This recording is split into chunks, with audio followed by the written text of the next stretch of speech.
ठंड नहीं पड़ रही आपकी साइड? ठंड है यार, ठंड बिल्कुल है भाई, क्यों नहीं पड़ रही।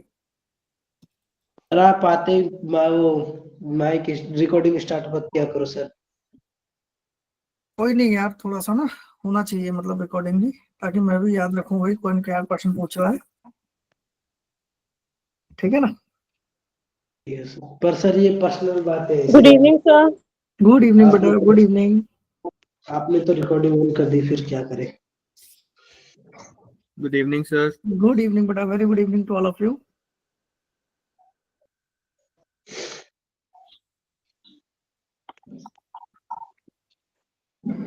Good evening good sir. Evening बेटा, गुड इवनिंग एवरीवन।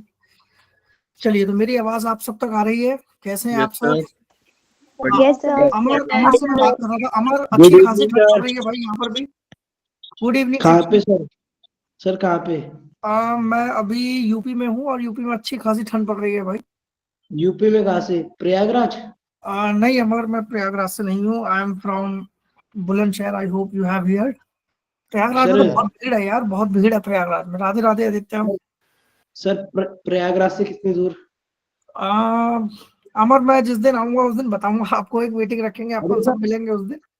सर आज ही बता दो, मैं क्या प्रयागराज आऊंगा तो आपसे मिल जाऊंगा ना, अच्छा इसलिए। ठीक है, ठीक है अमर। अभी अभी मैं नहीं बताऊंगा भाई। अभी अभी मैं घर पे ही हूँ। अभी मैं कुछ नहीं बताने वाला, क्योंकि और अभी मेरा कोई ऐसा कोई प्लान भी नहीं है। सत श्री अकाल एकम। चलो, तो जय श्री महाकाल। अक्षु, जय श्री राम। तो जितने भी यहाँ पर वेलकम्स हैं, मैं सबको कर रहा हूँ यहाँ पर। आई होप कि मैंने कुछ शायद मैसेजेस ना देखे हों अभी। चलिए, तो जिनके मैसेज आए हैं सबके गुड इवनिंग बेटा, टेक केयर। हम स्टार्ट करेंगे आज की क्लास में बहुत इंपॉर्टेंट टॉपिक, जिसका नाम है dipole movement. I hope dipole movement आप लोगों ने पहले पढ़ा हुआ है। गुड किसी इवनिंग। को? Yes sir. अच्छा बेटा, जिसने पढ़ा हुआ है उसके लिए भी अच्छी बात है, जिसने नहीं पढ़ा उसके लिए भी अच्छी बात है। मैं बिल्कुल बेसिक से स्टार्ट करूंगा डाइपोल मूवमेंट को, और समझेंगे कि डाइपोल मूवमेंट है क्या। चलिए, तो मुझे एक बात ये बताओ कि लास्ट क्लास में किसी को कोई डाउट था तो पहले वो पूछ लो। चलो, तो हम स्टार्ट करते हैं। आप लोग एक बार मुझे ये बता दीजिए कि मेरी स्क्रीन आप सब तक एक बार विजिबल है या नहीं है। No no sir. Sir. No sir. No sir. आप चेक करो बेटा एक बार। Yes sir. Yes sir. Yes sir. Evening sir. चलिए, good evening everyone, good evening बेटा।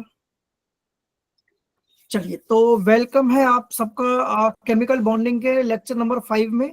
आज हम बात करने जाएंगे डाइपोल मूवमेंट की और बैक बॉन्डिंग की।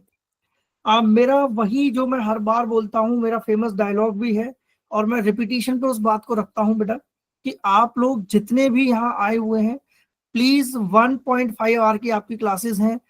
अच्छे से अटेम्प्ट करिए, ताकि जो हम अपना टाइम लगा रहे हैं पढ़ाई के लिए, जो भी हम 1-1.5 घंटा दे रहे हैं, वो आपका यूटिलाइज अच्छे से हो, है ना। अब इसके बाद मैं किसी को भी ऐसे ना बोलूं कि भाई माइक ऑफ कर लो या कुछ कर लो। तो जितनी भी सारी बातें हैं वो हम क्लास के लास्ट में करेंगे अब। तो माइक सबके ऑफ है? चलिए यस गुड, सर। सबके ऑफ हैं, गुड। अच्छा, जितने भी हम आंसर्स देंगे, जितने भी हम बात करेंगे, मैं आपके नाम लूंगा। आप लोग अपना माइक ऑन मत करिएगा। Actually this creates a lot of disturbance in the class. ठीक है ना, ये ऑफलाइन सेशन नहीं है बेटा कि हम लोग किसी को भी बोल दें। ऑनलाइन में थोड़ा सा आप लोगों को अटेंटिव होना पड़ेगा। अब मुझे एक बात और बताइए कि यहाँ पर कितने बच्चे ऐसे हैं जो कॉपी और पेन लेके नहीं बैठे। आज की क्लास में अगर आप कॉपी पेन लेके नहीं बैठे हो, तो केमिकल बॉन्डिंग समझ तो आने से रहा, डाइपोल मूवमेंट समझ नहीं आएगा। तो मेरी रिक्वेस्ट है आप सबसे कि प्लीज कॉपी और पेन अपनी, आप एक नोटबुक जो आपने बना रखी है जिसमें मैं रेगुलर नोट्स बनवा रहा हूँ, वो आप लोग जरूर रखें अपने साथ। चलिए, करें start. Yes sir. Yes sir. चलिए, तो मैं थोड़ा सा, जैसे कि आप लोगों को पता है कि सर पहले डायरेक्ट स्टार्ट नहीं करते, रिकैप करते हैं थोड़ा सा। तो मैं अपने रिकैप टॉपिक पे एक बार वापस आता हूँ। वेलकम है आप लोगों का डाइपोल मूवमेंट और बैक बॉन्डिंग की क्लासेस में। मैं थोड़ा सा आप लोगों को रिकैप की तरफ लेके चलता हूँ। और हम लोगों ने, आपको याद है क्या किया था लास्ट क्लास में? हम लोगों ने लास्ट क्लास में आप लोगों को सिखाया था एमओटी। याद आ रहा है बेटा? Molecular Yes. Orbital theory. बेटा please mic off, mic off. Sir आपसे आपने जब सिखाया पूछा, था मुझे। आपसे जब पूछा जाएगा जब ही माइक ऑन करिएगा, otherwise mic off. Arpit doubt है बेटा? अर्पित, चलिए। तो एमओटी के बारे में मैं आप लोगों को बता देता हूं। एमओटी हमने दो पार्ट्स में क्लासिफाई किया था एमओटी को। वन इज इलेक्ट्रॉन्स जो हैं वो लेस देन और इक्वल टू 14 हो, और दूसरा केस था बेटा जब इलेक्ट्रॉन्स हमारे ग्रेटर देन 14 हो। मैं ऑर्डर एक बार दोबारा लिख देता हूं ताकि आप लोगों को थोड़ा सा रिकैप हो जाए। हम इसके ऑर्डर को लिखते हुए चलते हैं। Sigma 1s2, sigma star 1s2, sigma 2s2, sigma star 2s2। फिर उसके बाद आता है बेटा इसमें pi 2px2 equals to pi 2py2 comma sigma 2pz2 comma pi star 2px2 equals to pi star 2py2 comma sigma star 2pz2। उसके बाद हमने सेकंड केस किया था जब इलेक्ट्रॉन्स ग्रेटर देन 14 हो तो क्या होगा।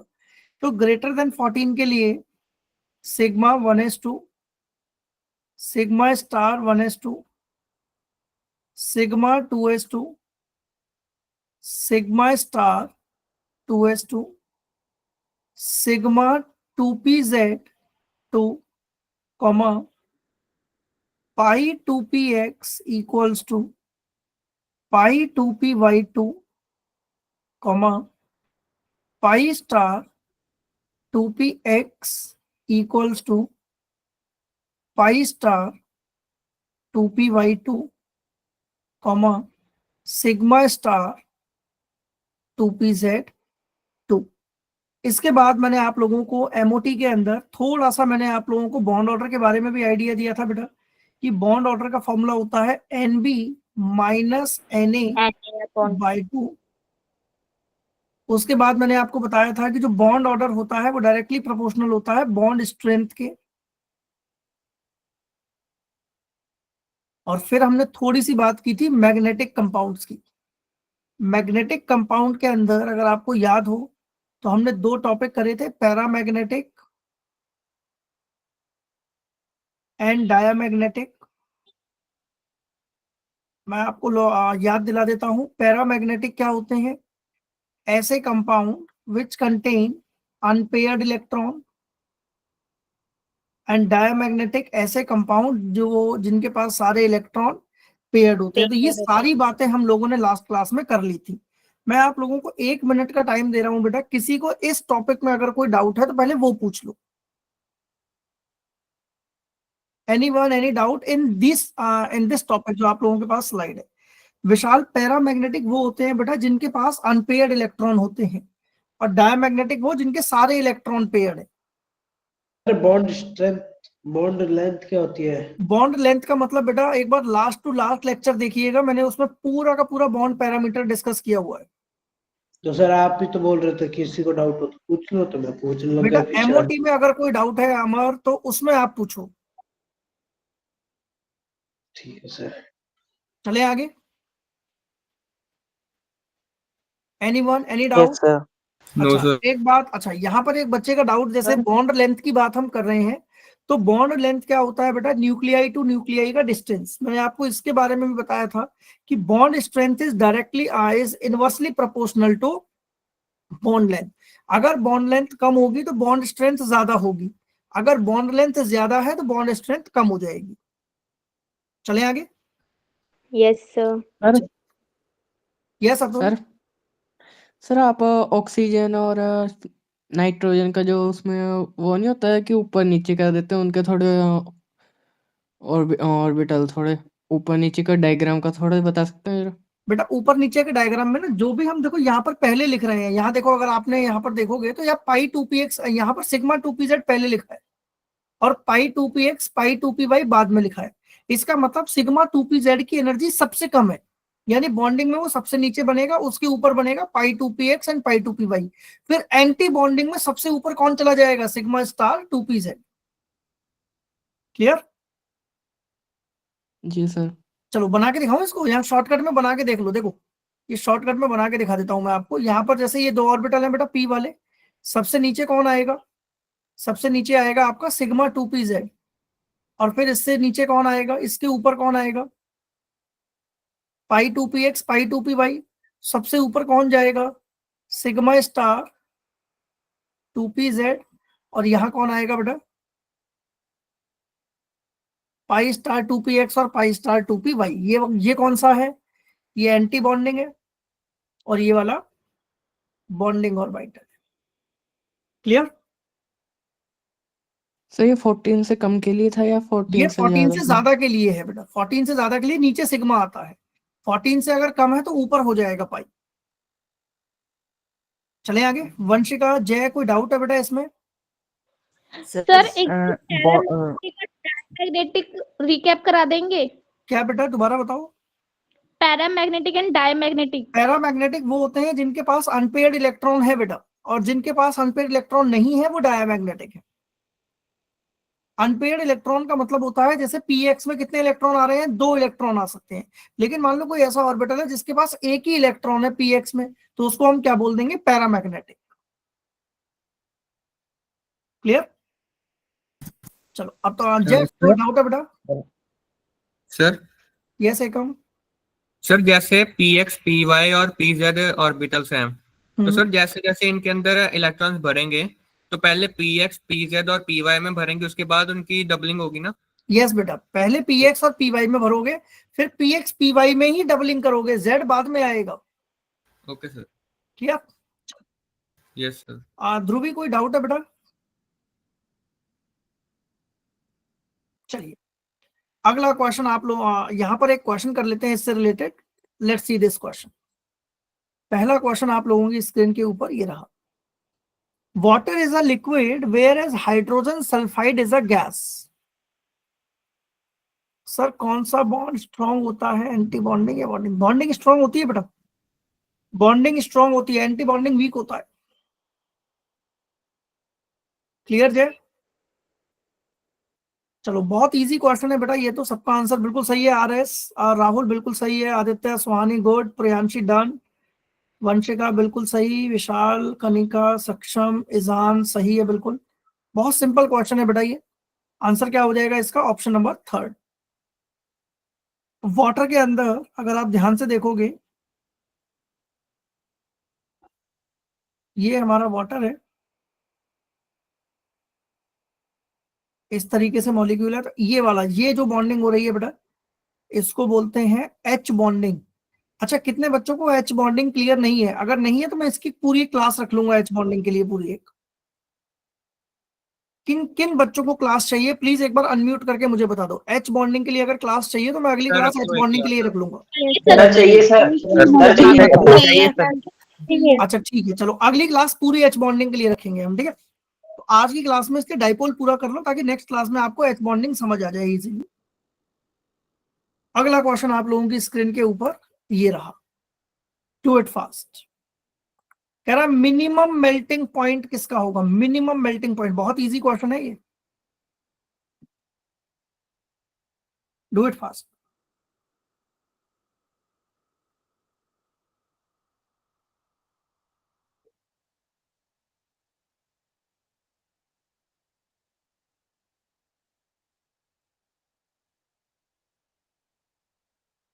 Done? Type the answer in the chat box.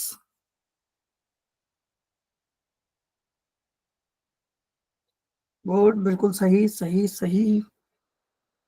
अच्छा निकाल पा रहे हो इसका answer? B B B. How चलो देखो, मिनिमम मेल्टिंग पॉइंट हम निकालेंगे। मैंने आप लोगों को एक टॉपिक पढ़ाया था, याद है, फजांस रूल? यस कितने सर। बच्चों को याद है फजांस रूल?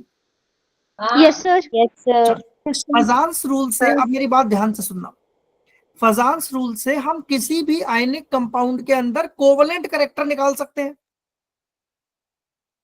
और अगर किसी कंपाउंड के अंदर कोवलेंट करेक्टर ज्यादा है, इसका मतलब आयनिक करेक्टर क्या होगा उसके अंदर? देखो कम। कम। यहाँ मैं लिख रहा हूँ, कम अगर किसी होगा। कंपाउंड के अंदर सीसी करेक्टर ज्यादा है तो आयनिक करेक्टर क्या होगा? रिड्यूस। और आयनिक करेक्टर कम है तो मेल्टिंग पॉइंट क्या होगा बेटा? ज्यादा। कम। मेल्टिंग होगा। पॉइंट कम हो जाएगा। आयनिक का मेल्टिंग पॉइंट ज्यादा होता है क्लास, ये याद रखिएगा। Yes sir. यस चलो सर। निकाल ले। तो देखो सीजियम क्या साइज क्या है, सीजियम कटायन है और फ्लोरीन अनायन है। HCl के अंदर निकाले, HF के और LiF के अंदर। तो यहाँ देखो, अगर आप ध्यान से देखोगे तो H का साइज छोटा है और F का साइज भी छोटा है, तो यहाँ बॉन्डिंग कैसी होगी? स्ट्रॉन्ग होगी या वीक होगी? वीक। स्ट्रॉन्ग होगी बेटा। वीक। स्ट्रॉन्ग होगी बेटा, दोनों का साइज छोटा है। अगर दोनों का साइज छोटा है तो ओवरलैपिंग ज्यादा होगी। ऐसे याद रखो कि दो गरीब दोस्त हैं तो उनकी बॉन्डिंग अच्छी है, या दो अमीर दोस्त हैं तो उनकी बॉन्डिंग अच्छी है। लेकिन मानो अगर ऐसा हो जाए कि एक बहुत ज्यादा बिलियनियर है और दूसरा बहुत नॉर्मल फैमिली से बिलोंग कर रहा है, तो क्या उनकी दोस्ती अच्छी होगी? हाँ सर, कभी कभी कुछ सर। दोस्तों की हो जाती देखो है। Exceptions are always there, but majorly case में यहाँ हम कहेंगे कि उनकी बॉन्डिंग वीक बनती है। अब अगर लिथियम फ्लोराइड देखोगे तो लिथियम का साइज क्या है? अगेन स्मॉलर है। और फ्लोरीन का साइज क्या है? अगेन स्मॉलर है, यानी इनकी बॉन्डिंग भी स्ट्रॉन्ग बनेगी। Yes sir. आ जाओ यस इधर। सर। हाइड्रोजन का साइज क्या है? छोटा। स्मॉल। हाइड्रोजन का साइज छोटा। और क्लोरीन का साइज क्या है? बड़ा। बड़ा। बड़ा। बड़ा। यानी इनके बीच में ओवरलैपिंग कैसी होगी? वीक। वीक। अगर ओवरलैपिंग वीक है तो मैं यहाँ बोल सकता हूँ कि HCl के अंदर सीसी करेक्टर क्या होगा? HCl के कम। अंदर सीसी करेक्टर क्या होगा? छोटा कटायन है, अनायन बड़ा है, और हमें यही तो चाहिए फजांस रूल के अकॉर्डिंग। तो सीसी बढ़ेगा, सीसी बढ़ेगा तो आयनिक क्या होगा?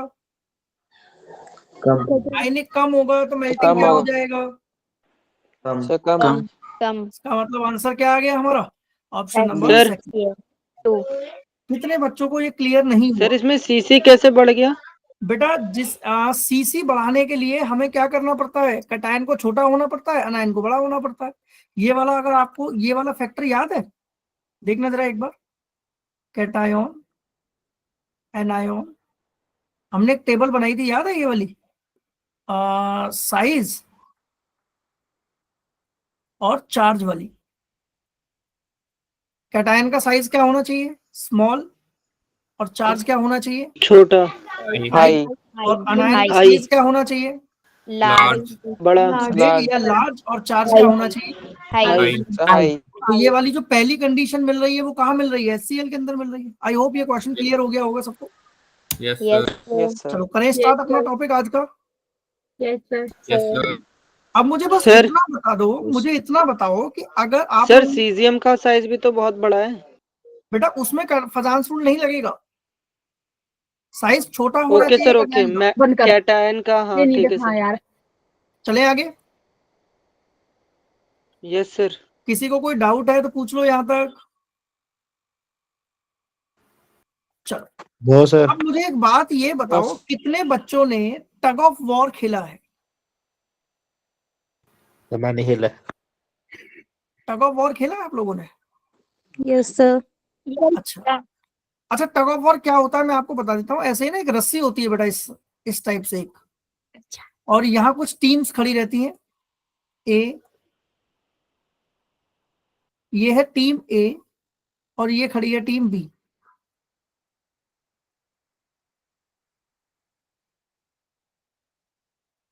ये रहा एक फ्लैग जो सेंटर में बना हुआ है। मुझे बता सकते हो ये फ्लैग किसकी तरफ जाएगा? टीम ए की तरफ या बी की तरफ? बी की तरफ। सर बी की तरफ। एक ही तरफ। एक मिनट एक मिनट एक मिनट एक मिनट एक मिनट, आराम से वन बाय बहुत वन। ज्यादा लग- सेंटर में जो ज्यादा फोर्स लगाएगा उसके पास। बेटा मैं क्लास को यहीं पर लीव कर दूंगा, and I don't want to take any class in future. मैं कोई क्लास फ्यूचर में नहीं लेने वाला आप लोगों की, believe me. I want discipline in the class. First of all very clear, very clear. किसी को क्लियर नहीं है तो बच्चे आप क्लास छोड़ सकते हो, अदरवाइज आप मुझसे कहो, मैं लीव कर देता हूं क्लास।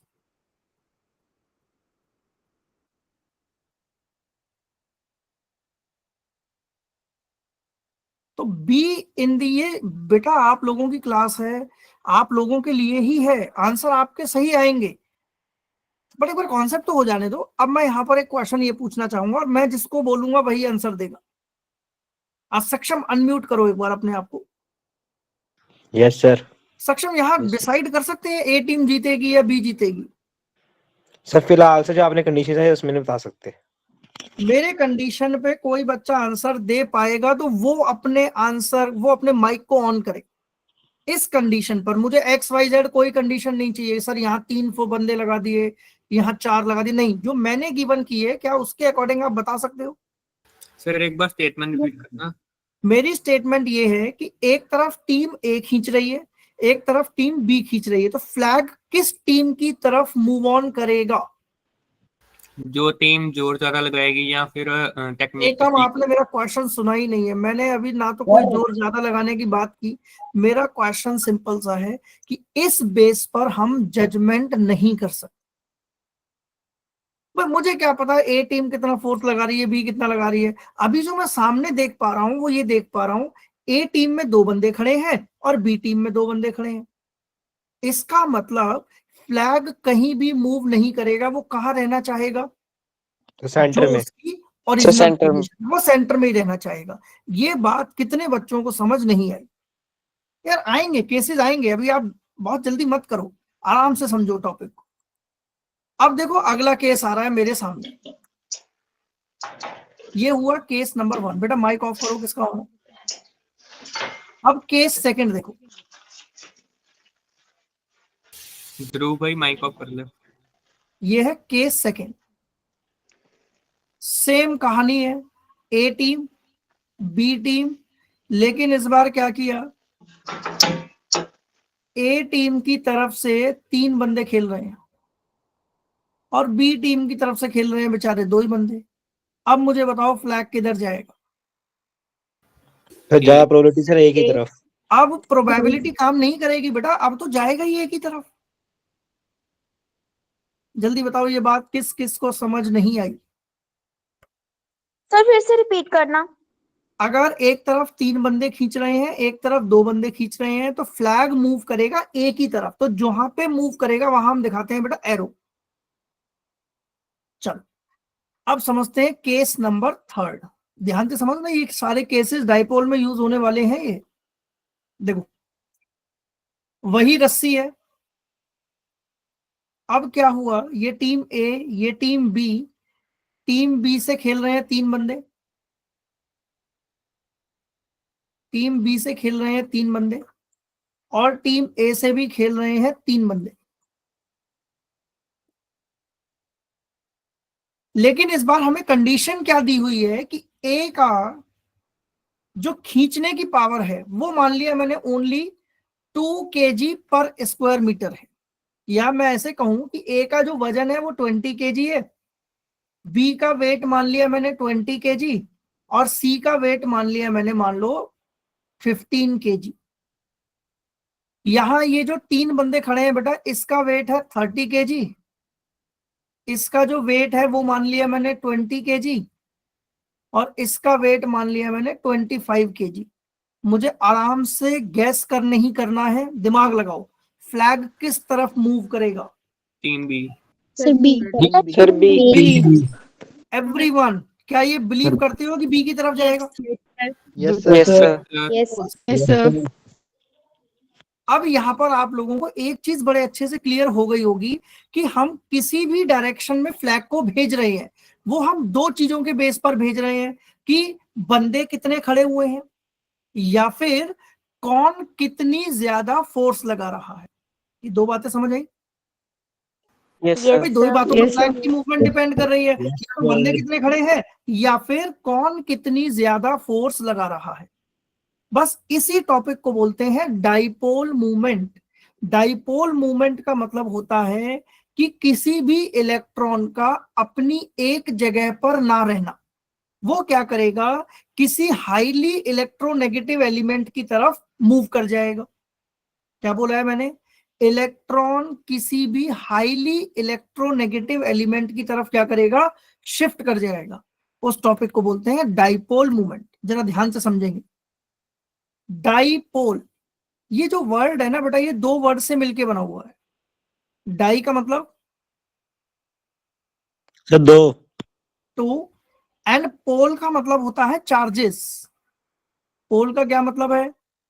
Sir charge. चार्जेस, यानी Charges. ऐसा कंपाउंड जिस पे दो चार्ज क्रिएट हो जाएं। तो मैं डेफिनेशन क्या लिख रहा हूं, जरा ध्यान से देखना। The molecule which possess the separation of charges, which possess the separation of charges।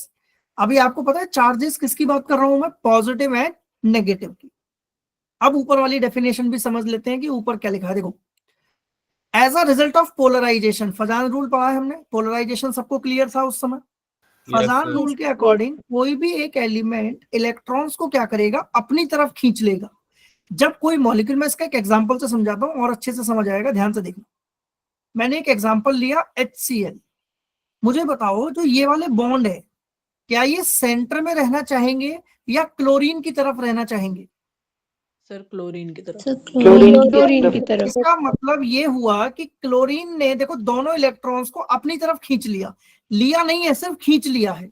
Yes और नो?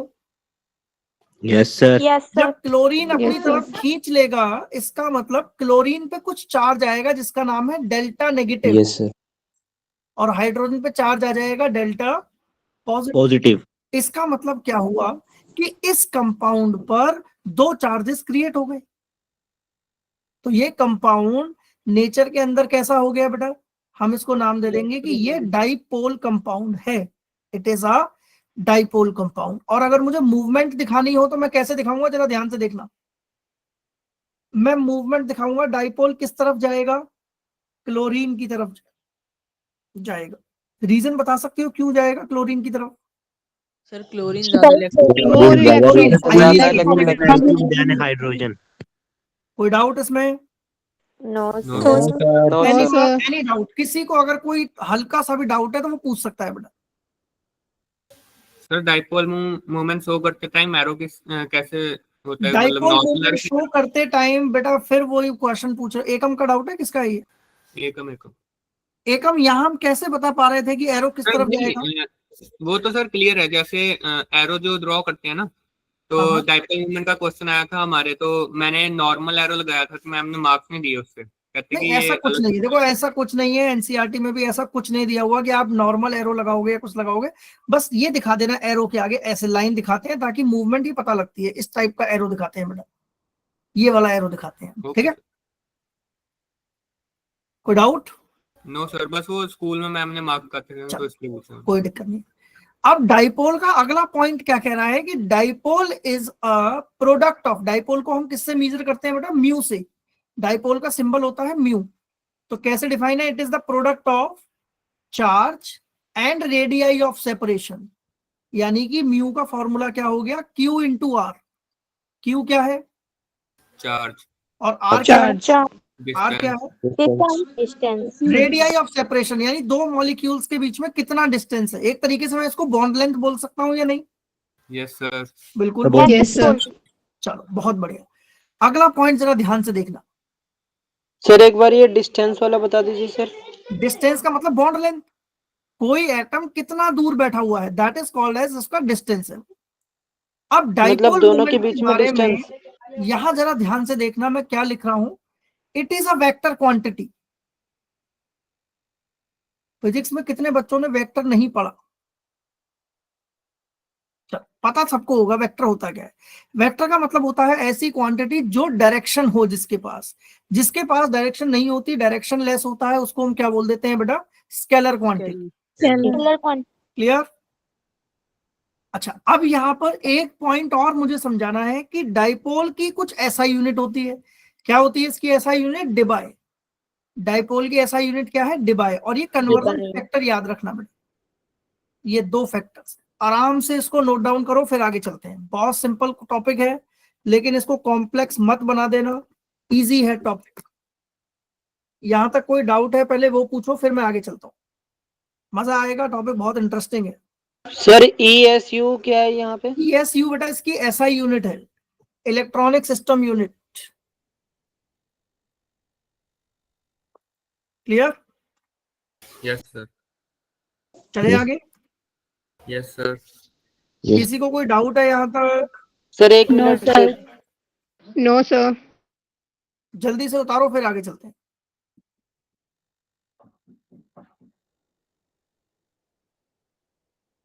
चलिए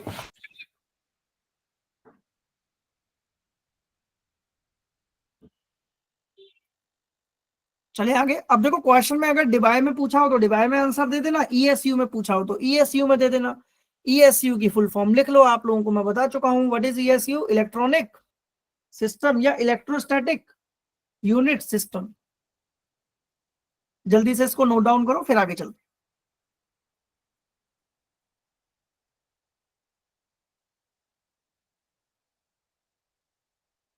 कोई डाउट? No sir. चलिए अगला पॉइंट समझते हैं। अब मैं इसका एक एग्जांपल से आपको समझा देता हूं तो और भी ज्यादा क्लियर होगा। देखो एक एग्जांपल ले लेते हैं इसका ना। देखो कितने बच्चों को वेस्पर नहीं पता, पहले तो ये बताओ, क्योंकि अगर वेस्पर नहीं पता होगा तो ये नहीं कर पाओगे आप बेटा। प्लीज बिलीव मी, अगर वेस्पर नहीं पता तो ये नहीं जा सकते आप इस पर। वेस्पर सबको पता है Yes, किस तरीके से हम शेप बनाते हैं। Yes sir. अच्छा कोई ऐसा अगर है जिसको वेस्पर नहीं पता तो मैं यहाँ पर रिपीट नहीं करूंगा उस टॉपिक को। आप एक बार पुराने लेक्चर्स या पुराने PDF को देख लेना। चलो अब मैं यहाँ पर वाटर का अगर आपसे जैसे एग्जांपल दिया हुआ है वाटर H2O, मैं इसी का एग्जांपल ले लेता हूँ। मल्टीपल एग्जांपल लेंगे, कम से कम 20-22 एग्जांपल करेंगे इसके, तब जाके ये टॉपिक क्लियर होगा। देखो वाटर की अगर मैं आपसे बात करूं तो वाटर का डायग्राम आप ऐसे ही तो बनाओगे। ये 2 लोन पेयर। अब मुझे बताओ हाइड्रोजन के जो इलेक्ट्रॉन शेड हुए हैं ये वाले दिख रहे हैं आपको? Yes sir. ये हाइड्रोजन ऑक्सीजन से खींचेगा या हाइड्रोजन ऑक्सीजन को देगा? हाइड्रोजन ऑक्सीजन को कोई ऐसा बच्चा है क्लास में जो ये बोल दे सर ये खींचेगा इलेक्ट्रॉन? पॉसिबल ही नहीं है। Oxygen is more electronegative. तो कहाँ जाएंगे जरा ध्यान से देखना, मैं डायरेक्शन क्या बना रहा हूं। ये वाले हाइड्रोजन की डायरेक्शन होगी बेटा ऊपर की तरफ, और इस वाले हाइड्रोजन की डायरेक्शन भी कहाँ होगी? ऊपर की तरफ। यानी कि इसका मतलब ये है कि इस कंपाउंड का जो नेट डाइपोल है वो अपवर्ड डायरेक्शन में है या डाउनवर्ड डायरेक्शन में है? अपवर्ड। नेट डाइपोल को मैं ऐसे डिनोट कर दूंगा, ये नेट डाइपोल हो गया मेरा अपवर्ड डायरेक्शन में। अपवर्ड। किसी को कोई डाउट है जल्दी पूछो। No sir. अब जरा ध्यान से, sir very very very very very very important. Sir यहाँ पे Mu, what is इलेक्ट्रॉन्स का डायरेक्शन नहीं दिखाएंगे? बेटा ये इलेक्ट्रॉन्स का ही जो हम एरो दिखाते हैं, this is the direction of electrons. नहीं सर, ये जो ऊपर जो लोन पे आ रहे हैं इनकी तरफ भी नहीं, ये तो अपनी तरफ ही खींचेंगे, इनकी दिक्कत नहीं है, ये अपनी तरफ ही खींचेंगे। नेट हम सिर्फ बॉन्ड पेयर का दिखाते हैं। सर मेरे स्कूल में मैम ने इनकी तरफ भी दिखाया था कि नेट इधर ये जा रहा है पूरा। हाँ देखो दिखाना चाहो तो दिखा सकते हो, अदरवाइज ये जो नेट मैंने यहाँ पर ड्रॉ किया है ना बेटा, ये वाला, ये देखो ये जो नेट डाइपोल मैंने यहाँ पर बनाया है, इससे अंडरस्टूड है कि ऊपर की तरफ ही खींचेंगे इलेक्ट्रॉन्स। Okay sir. चलो अब जरा ध्यान से देखना, म्यू डाइपोल, डाइपोल के सिर्फ 2 ही वैल्यू आ सकती हैं। क्या क्या? जरा ध्यान से पढ़ना। एक ये हो सकता है कि जो म्यू हो वो इक्वल टू 0 आ जाए, और या फिर जो म्यू है वो नॉट इक्वल टू 0 हो। क्लास में जितने बच्चे बैठे हैं मुझे बताओ क्या इन 2 के अलावा म्यू की कोई वैल्यू आ सकती है? नो सर ऐसा क्यों है? No sir. भाई म्यू या तो 0 आएगा और या नॉट इक्वल्स टू 0 आएगा। जरा मैं यहां पर लेके चलता हूं, ध्यान से देखो। इस केस में म्यू की वैल्यू क्या होगी? केस 1 में 0। कहाँ जाएगा डाइपोल? कहीं नहीं जाएगा, फ्लैग तो बीच में ही रहेगा। क्या इस केस में 0 हो सकती है? केस 2 में नो सर। क्या केस 3 में 0 हो सकती है? No sir. तो जल्दी बताओ, ये बात समझ आ गई? Yes sir. अब अगर म्यू 0 हो जाए, अगर म्यू 0 हो जाए तो कंपाउंड होता है बेटा हमारा नॉन पोलर। हम क्या बोलेंगे कि सर डाइपोल क्रिएट ही नहीं हो रहा है, और अगर डाइपोल क्रिएट नहीं हो रहा है तो वो कंपाउंड नेचर के अंदर कैसा रहेगा, नॉन पोलर। लेकिन अगर डाइपोल क्रिएट नहीं हो रहा, यानी डाइपोल नॉट इक्वल्स टू 0 है, इसका मतलब उसकी कुछ ना कुछ वैल्यू निकल के आएगी सामने, और अगर वैल्यू निकल के आ रही है इसका मतलब कंपाउंड नेचर में कैसा हो जाएगा, पोलर। जल्दी से ये 2 पॉइंट उतारो फिर आगे चलते हैं। और एग्जांपल करेंगे इसके, मल्टीपल सर एग्जांपल कराऊंगा इसके। सर एक बार मुझे डाइपोल का जो फॉर्मूला था वो एक बार बता दो सर। बेटा Q इंटू आर, ये आर जो डिस्टेंस है एटम्स के बीच की डिस्टेंस है। एटम और सब्स्टिट्यूएंट एटम जो जुड़े हुए हैं, मतलब सेंट्रल एटम से डिस्टेंस है जो जुड़े हुए एटम है उनकी। Okay sir. चलिए अच्छा, एक बात मैं और बता दूं, डाइपोल जितने बच्चे फॉर्मूले से करने की कोशिश करेंगे भाई वो बिल्कुल गलत करके आएंगे पेपर में। डाइपोल फॉर्मूले से नहीं करना, डाइपोल जैसे मैं पढ़ाऊंगा वैसे करना है। ये हटा दूं, यस सर। सबने यस उठा दिया सर। बेटा ये पॉइंट। Yes sir. चलो यस सर। अब इसकी एक्सप्लेनेशन पे चलते हैं। जैसे मैंने आपको भी बताया था कि dipole is a vector quantity.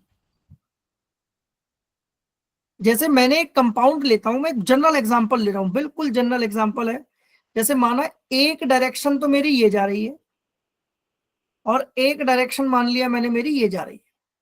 ये डाइपोल जो है ए वाला, इसको मैं बोल देता हूं μ1। ये कौन सा डाइपोल है मेरा, μ1। वन और जो बी पॉइंट है ये डाइपोल मान लेता हूं मैं μ2। टू। तो मुझे बता सकते हो ये जो बनेगा ये क्या बनेगा, this is called angle theta. अब मुझे Yes, sir. म्यू रिजल्टेंट निकालना है, तो आप सबको पता है कि सर म्यू रिजल्टेंट का फॉर्मूला क्या होता है, mu under one root is equal to mu two square. To you. कितने बच्चों को वेक्टर का ये फॉर्मूला क्लियर नहीं है? अगर ये फॉर्मूला क्लियर नहीं है ना तो भाई साहब आपने फिजिक्स में वेक्टर पढ़ा ही नहीं।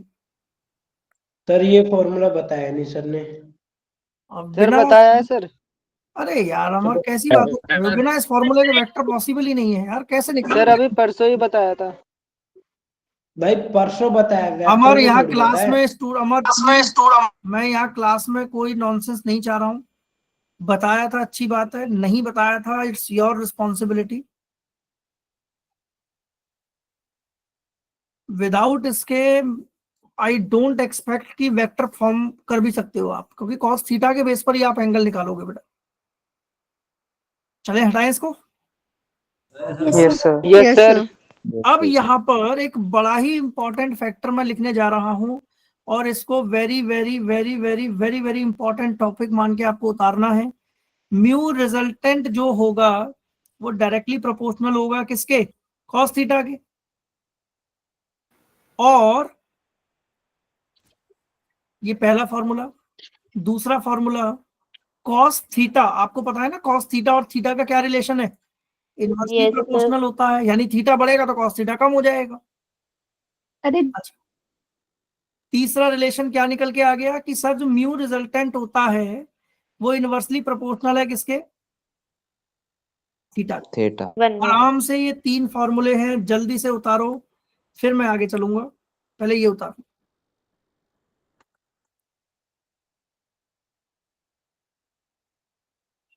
Done. Yes Yes, yes sir. Yes sir. चलिए गुड, वेल डन। अब मैं यहाँ पर आपको बेटा कॉपी पेन अब साइड में रख दो, जो मैं जब बोलूंगा जब आपको उठाने हैं, अब बिल्कुल साइड में रख दो कॉपी पेन, और अब हम सिर्फ एग्जांपल्स करेंगे आधा घंटे इसके सिर्फ, फिर बैक बॉन्डिंग पे आएंगे। मैं अपना पहला एग्जांपल लेने चल रहा हूं, केस नंबर 1। पहला केस लेने चल रहे हैं अपन, और पहला केस लेते हैं बेरिलियम क्लोराइड।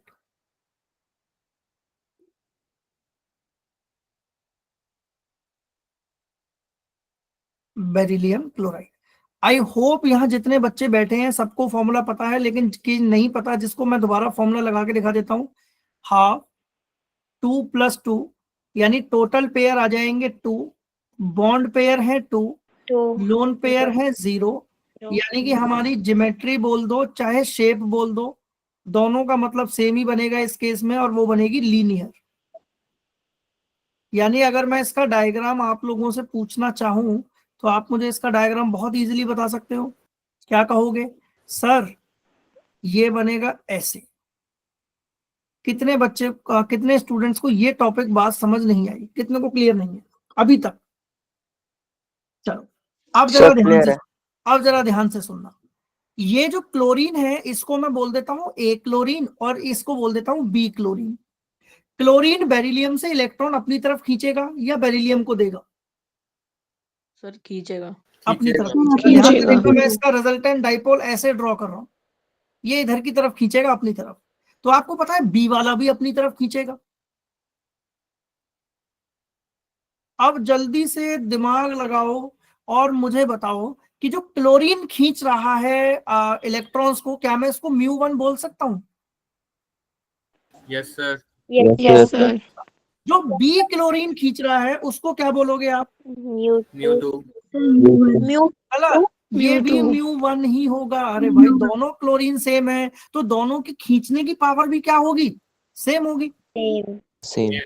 इसका मतलब मैं नेट डाइपोल बोल सकता हूं कि सर जो मेरा नेट डाइपोल है वो क्या हो जाएगा बेटा? 0। और ये कंपाउंड नेचर के अंदर कैसा हो गया? Non polar. आराम से चेक करना है, भागना नहीं है। आराम से चेक करो और मुझे बताओ सर समझ आया या नहीं आया? जिनको आ गया वेल डन है, जिनको नहीं आया है डोंट वरी, ये पहला एग्जांपल था। ऐसे ऐसे लगभग अभी करेंगे अपन 20-22 एग्जांपल करेंगे। चले आगे। Yes sir. चलिए वेल डन, सबने उतार लिया बेटा ये एग्जांपल? Yes sir. चलो गुड। Yes, sir. मैं अगला एक एग्जांपल आप लोगों के साथ डिस्कस करने जा रहा हूं। केस नंबर 2 है हमारा। केस 2 एक एग्जांपल लेते हैं BF3 और मैं H का फॉर्मूला लगा के दिखाऊं आपको। तो हाफ बेटा ये H का फॉर्मूला मैं कुछ ही एग्जांपल्स में लगा रहा हूं, उसके बाद में डायरेक्ट करूंगा। फिर 3 + 3 यानी टोटल पेयर आ गए अपने पास 3, बॉन्ड पेयर है अपने पास 3, लोन पेयर है अपने पास 0, यानी शेप बोल दो इसकी, चाहे ज्योमेट्री बोल दो। दोनों की दोनों बनेंगी ट्राइगोनल Diagonal. प्लेनर। अब जरा ध्यान से देखना, खेल अब शुरू होने वाला है। इसका जो डायग्राम बनेगा वो ऐसे बनेगा। जरा ध्यान से समझना इसको, एग्जाम्पल को। और जिसको BF3 समझ आ गया ना वो बाकियों के एग्जाम्पल को अपने आप ही निपटा देगा, देखना। अब मुझे जरा यहाँ पर दिमाग लगाओ और बताओ कि फ्लोरीन इलेक्ट्रॉन अपनी तरफ खींचेगा या बोरॉन को देगा? सर फ्लोरीन खींचेगा। ये वाला इधर खींचेगा अपनी तरफ, ये वाला अपनी तरफ खींचेगा और ये वाला अपनी तरफ खींचेगा। ये बात किस किस को समझ नहीं आई? सबको क्लियर है? चलो बहुत बढ़िया। मैं यहाँ पर नाम दे देता हूं तीनों फ्लोरीन को ताकि आप लोगों को आसानी हो जाए क्वेश्चन को समझने में। जो फ्लोरीन ए खींच रहा है, क्या मैं इन दोनों के अच्छा इसका फ्लोरीन का इसका ए वाले का डाइपोल क्या मैं μ1 बोल सकता हूं बेटा? Yes, sir. अच्छा बी वाले का डाइपोल क्या होगा? μ1. μ1 और सी वाले का डाइपोल क्या होगा? μ1. μ1। इतनी बात सबको क्लियर है? Yes, sir. अब जरा एक बार बताना मैं पेन कौन सा यूज कर रहा हूँ, कौन सा पेन यूज कर रहा हूँ मैं? रेड। ये जो रेड पेन है ना ये है रिजल्टेंट डाइपोल। जो ए और बी का मैं यहां लिख देता हूं, resultant of A and B, ये निकल के आएगा μ1। यानी ये जो ए और बी का डाइपोल है वो कहीं सेंटर में निकल के आएगा। ऐसे तो निकालते हैं अपन वेक्टर, भाई 2 डायरेक्शन का वेक्टर कहां निकल के आएगा? मीडियन पे निकल के आएगा, उसके सेंटर पर निकलेगा। तो यहां देखो, क्या मैं ऐसे बोल सकता हूं कि ये जो μ1 है रेड वाला, ये वाला डाइपोल इससे कैंसिल हो जाएगा? Yes sir. इसका मतलब ये कंपाउंड म्यू क्या हो गया इसका? Equals to 0। तो ये कंपाउंड भी नेचर में कैसा हो गया? Non polar. आराम से चेक करो और मुझे बताओ कि सर समझ आया या नहीं आया? सर एक बार दोबारा सर। हाँ बेटा। सर यहाँ पे कोई एक्टिविटी ज्वाइन करने के लिए आ रही है? क्या बेटा? सर बात अंडरस्कोर शर्मा नाम से मैं समझा नहीं, एक बच्चा बताओ बेटा।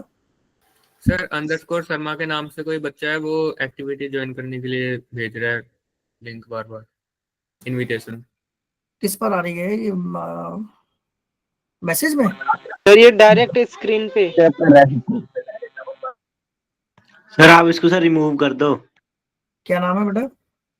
अंडरस्कोर शर्मा। और सर जो एनीवन टू कोर्स है आप सर लॉक कर दो सर क्लास को इस वक्त। शर्मा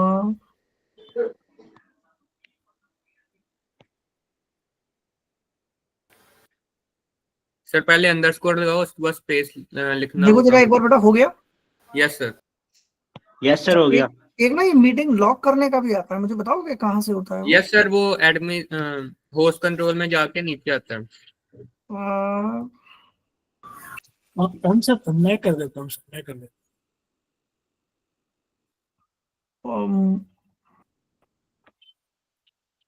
ये किस साइड आ रहा है?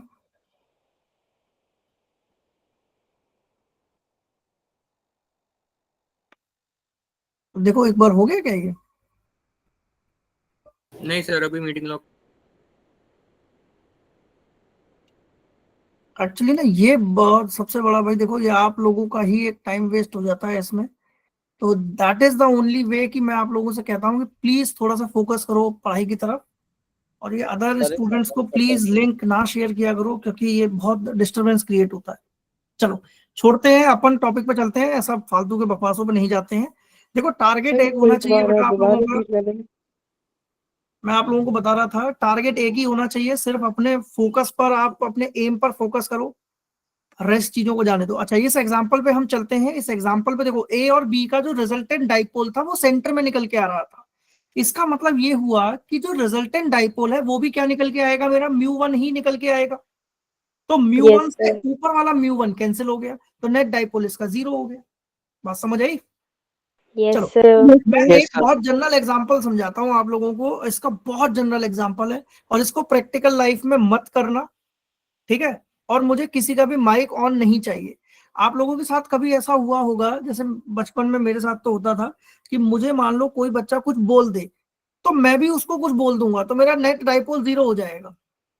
लेकिन अगर उसने मुझे कुछ बोल दिया और मैंने उसको कुछ नहीं बोला, तो पता है पूरे दिन मेरे दिमाग में वो टिक टिक चलता रहेगा, यार इसने मुझे ऐसा क्यों बोला, क्यों बोला, क्यों बोला। इसका मतलब मेरा डाइपोल कहाँ जा रहा है, एक ही डायरेक्शन की तरफ शिफ्ट कर रहा है। तो एवरी मॉलिक्यूल क्या चाहेगा, वो अपने डाइपोल को न्यूट्रलाइज कर देना। जैसे अगर आपके मान लीजिए टीचर ने आपको एक गाल पे मार दिया, अब ऐसा नहीं है कि आप उल्टा मारोगे, आप अपना दूसरा गाल भी आगे कर दो, सर इस पे भी मार दो ताकि न्यूट्रल हो जाए, डाइपोल बराबर हो गया। बात समझ आई? चलो तो ये छोटा सा जनरल एग्जांपल था, डोंट टेक इट पर्सनली। तो आई होप कि डाइपोल का मतलब आप लोगों को क्लियर समझ आ रहा होगा। देखो आप लोगों को मेरी फिंगर्स दिख रही हैं? Yes sir. इसका डाइपोल कहीं ना कहीं ये जा रहा होगा। देखो ये इसका डाइपोल है, रिजल्टेंट डाइपोल दिख रहा है आपको? Yes sir. बस ये है डाइपोल रिजल्टेंट का मतलब। मैं इसके और एग्जांपल करवाता हूँ यार, एक पे मत टिको, आगे चले। नेक्स्ट पॉइंट की तरफ मूव ऑन कर रहा हूं। मैं एक यहाँ पर जनरल एग्जांपल लेके चल रहा हूँ, जरा देखना। इस बार मैंने एग्जांपल लिया और ये एग्जांपल है केस थर्ड। ये बीच में बना दिया बोरॉन, यहां लगा दिया फ्लोरीन, यहां लगा दिया क्लोरीन, यहां लगा दिया क्लोरीन। अब मुझे बताओ इलेक्ट्रॉन्स, आपको पता है क्लोरीन अपनी तरफ खींचना चाहेंगे? Yes sir. ये अपनी तरफ खींचेगा, ये वाला अपनी तरफ खींचेगा, ये वाला फ्लोरीन अपनी तरफ खींचेगा। अब जरा ध्यान से सुनना क्वेश्चन। जो क्लोरीन ए खींच रहा है, क्या इसके डाइपोल को म्यू1 बोल दूं? यस तो बी का डाइपोल क्या होगा? अच्छा फ्लोरीन का डाइपोल क्या होगा? और जितने बच्चे म्यू2 वाले हैं बिल्कुल सही है, म्यू1 मत बोल देना। अब क्यों? क्योंकि फ्लोरीन के खींचने की पावर अलग होगी कंपैरेटिवली टू क्लोरीन। से यस और नो? यस अब जरा दिमाग, अब सिर्फ नाउ लिसन द पॉइंट। ये जो मैंने रेड वाली लाइन ड्रॉ कर रहा हूं, ये वाली जो डाटा है, ये वाला, ये किसका रिजल्टेंट निकल के आएगा?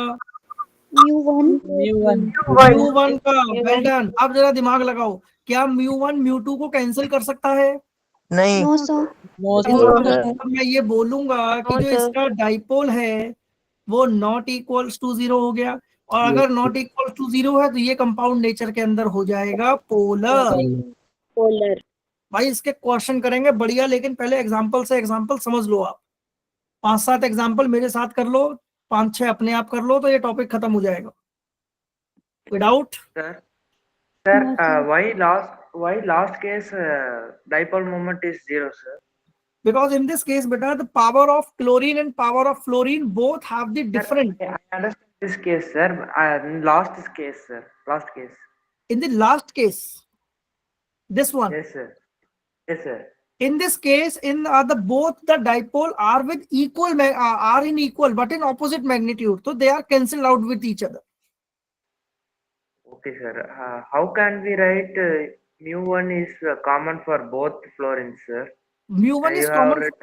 Varun, suppose that Varun, listen. You are in team A. आप मान लीजिए वहां पर आपका वेट क्या होगा, मुझे बता सकते हो? अगर आप टीम ए की तरफ से खेल रहे हो तो लेट एग्जाम्पल कॉल्ड भी है 60 kg. Got the point? Yes sir. अगर आप टीम बी से खेलोगे तो आपका वेट क्या होगा भाई? 60 kg. 60 kg. इसका मतलब in both the cases you applied the equal forces. But suppose that we are replaced Varun with one of the student, like for example we replaced Varun with Ekam, तो यहाँ variation dipole का आएगा या नहीं आएगा? Yes sir, dipole is there. That is the only case, beta. That's why we are replacing fluorine with chlorine and we write mu is not equals to 0. I hope this point is clear to everyone.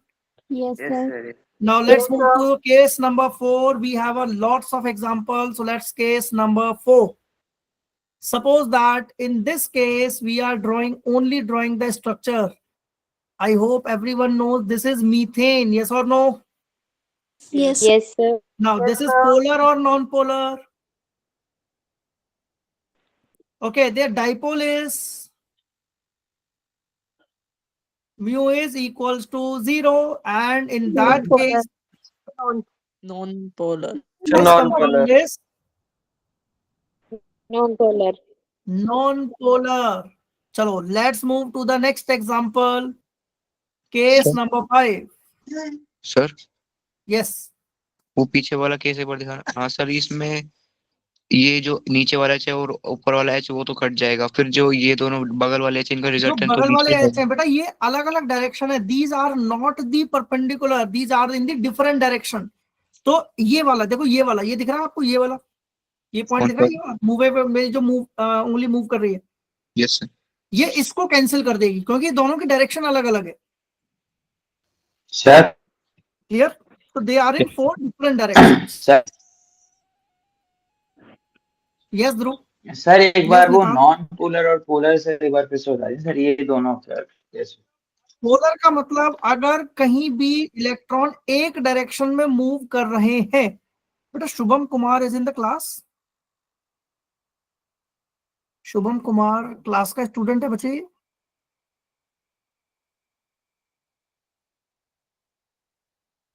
Okay.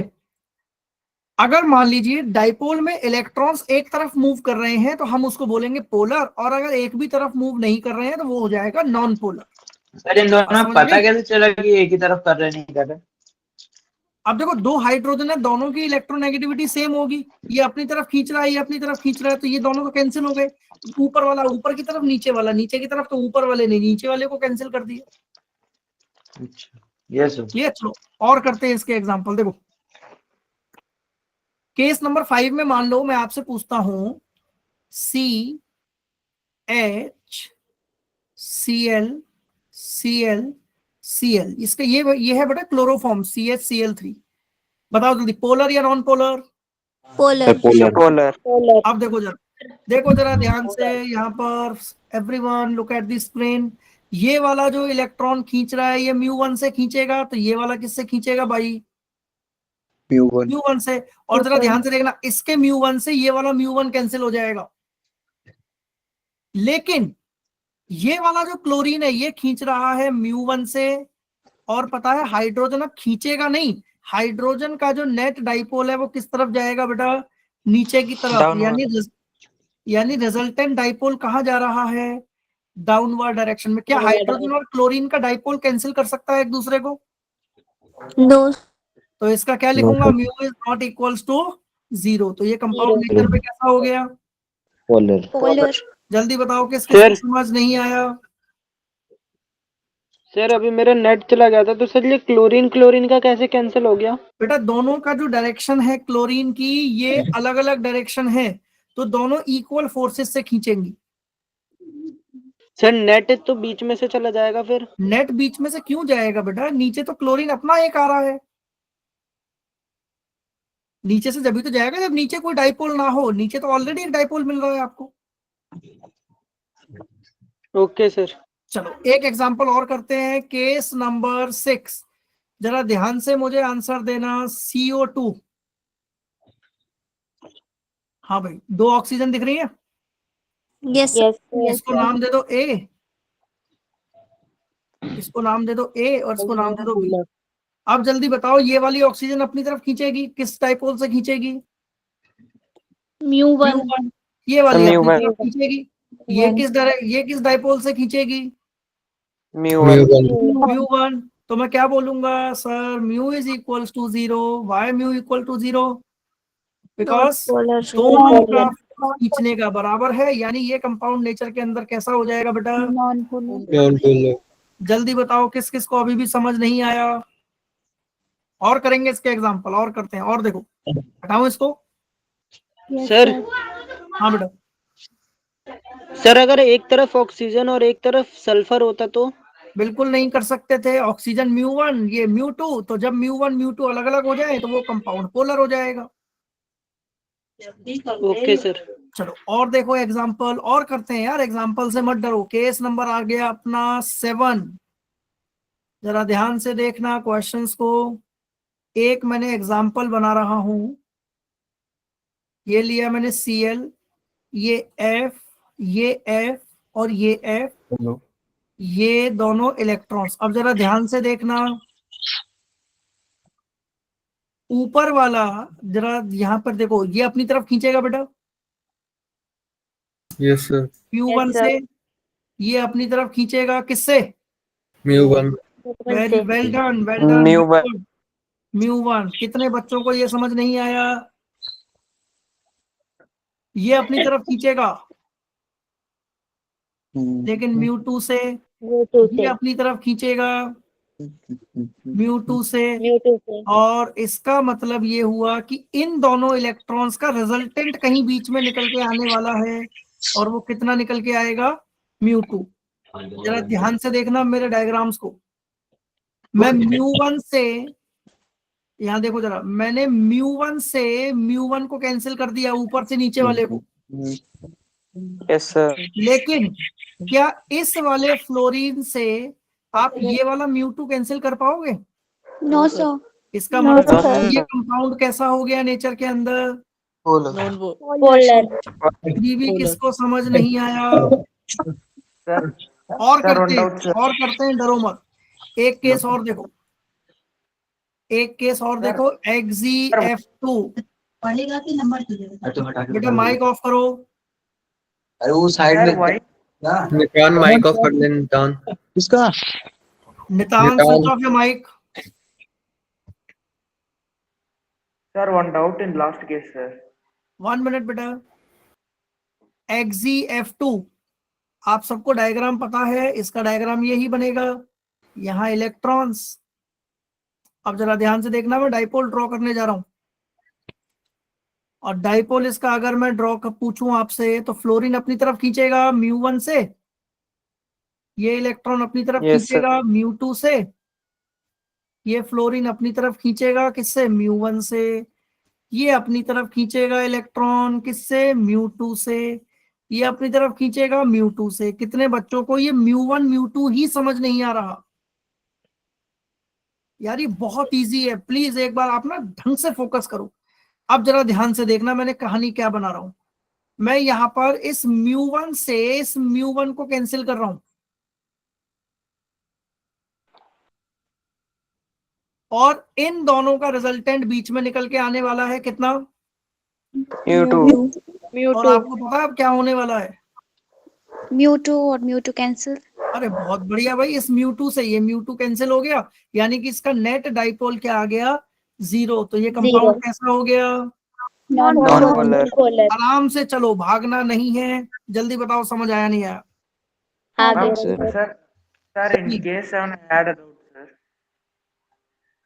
Why that mu2 and mu2 didn't cancel, sir? बेटा Instead you both have the equal attractive forces, but in the opposite direction, in the reverse direction. So suppose that if resultant mu2 is -3, then the main mu2 is +3. So both are cancelled out with each other. Yes, sir. चलो, But in next the example. cancelled wait case number 9 की तरफ चल रहे हैं अपन, और जरा एक example देखो। आओ इधर मेरे साथ, स्क्रीन पर फोकस करो। एफ एफ एफ एफ, यहां लगा दो 2 इलेक्ट्रॉन्स। अब कितने बच्चे हैं जो इसको सॉल्व कर सकते हैं? चलो देखो जरा, ये खींचेगा किससे? μ1 से। तो ये वाला भी खींचेगा किससे? μ1 से। ये वाला किससे खींचेगा बेटा? μ1 से। तो ये वाला भी किससे खींचेगा? μ1 से। ये वाला खींचेगा अपनी तरफ μ2 फोर्स से। ये वाला खींचेगा अपनी तरफ μ2। और अब जरा ध्यान से देखना, कॉपी पेन साइड में रख दो। मैं μ2 से μ2 को कैंसिल कर रहा हूं, कर सकता हूं नहीं? Yes sir. यस और सर। जरा ध्यान से इस पर ही देखो, स्क्रीन के ऊपर ये क्या, ये रिजल्टेंट क्या निकल के आने वाला है? μ1। और ये रिजल्टेंट क्या निकलेगा भाई? और आपको पता है क्या होने वाला है? सर वो रिजल्टेंट μ1 कहाँ से आया? क्या बेटा? सर रिजल्टेंट μ1 कहाँ से आया? बेटा ये जो देखो, ये एक वेक्टर ये रहा μ1, एक वेक्टर ये रहा μ1, तो इनका रिजल्टेंट कहीं ना कहीं यहाँ निकलेगा, इनका रिजल्टेंट μ1। सर रिजल्टेंट काटेंगे, जैसे वो ऊपर जो μ1 है, ऊपर वाला और नीचे वाला, राइट और लेफ्ट, उनको नहीं काटेंगे? आप ऐसे भी काट सकते हो कि सर इस वाले से, ध्यान से देखना, इस वाले से हमने ये वाला काट दिया और इस वाले फ्लोरीन से ये वाला काट दिया, ऐसे भी कर सकते हो आप। बट रिजल्टेंट से करो तो ज्यादा आसान है यार मेरे अकॉर्डिंग। तो ये कंपाउंड बेटा कैसा हो गया? μ इज इक्वल्स टू 0। तो ये कंपाउंड नेचर के अंदर कैसा हो गया? Non polar. जल्दी बताओ समझ आया नहीं आया?